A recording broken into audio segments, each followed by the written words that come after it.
అతిథుల యొక్క అమృత హస్తాలతో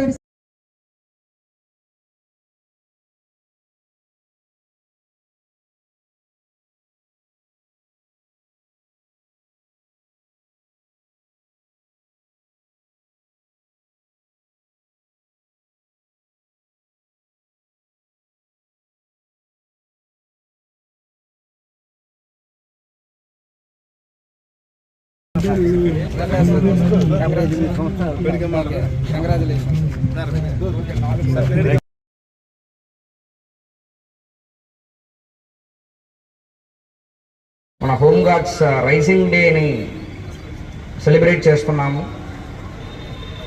మన చైనా వార్ తరువాత 1962 మన చైనా వార్ తర్వాత ఆ వార్లో వాలంటీర్స్గా పనిచేస్తున్న వాళ్ళు అందరినీ కూడా హోమ్ గార్డ్స్ అండ్ రికగ్నైజ్ చేస్తూ వాళ్ళందరినీ కూడా పోలీస్ డిపార్ట్మెంట్లో ఒక భాగంగా తీసుకోవాలని చెప్పేసి నిర్ణయం తీసుకోవడం జరిగింది. దాని తర్వాత మనకి విజయవాడలో మనకి హోమ్ గార్డ్ అనేది ప్రాపర్గా స్టార్ట్ అవ్వడం జరిగింది. దాని తర్వాత ఇప్పుడు 1963 విజయవాడలో స్టార్ట్ అవ్వడం జరిగింది. దాని తర్వాత ఇప్పుడు 62 సంవత్సరం పూర్తి అయింది.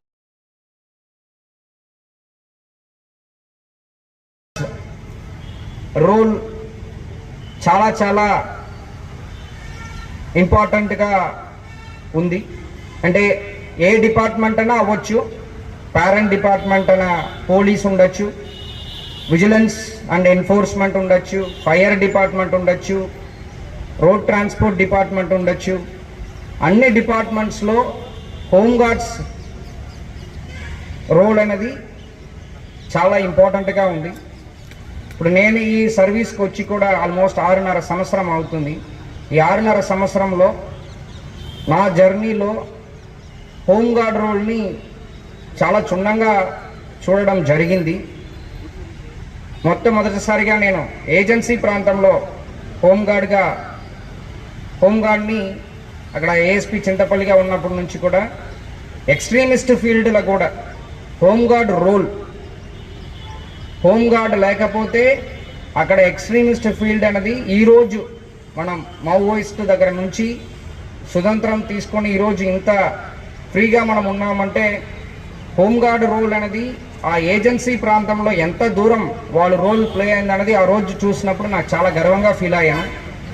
అదేవిధంగా ప్రతి ఒక్క పోస్టింగ్లో కూడా హోమ్ గార్డ్ ఎంత చక్కగా పనిచేస్తున్నారు, ఎంత చక్కగా కాంట్రిబ్యూషన్ చేస్తున్నారు, వాళ్ళ వల్ల పోలీస్ డిపార్ట్మెంట్ ఎంత దూరమో లబ్ధి పొందుతుందన్నది ప్రతి ఒక్క పోస్టింగ్లో నేను చూడడం జరిగింది.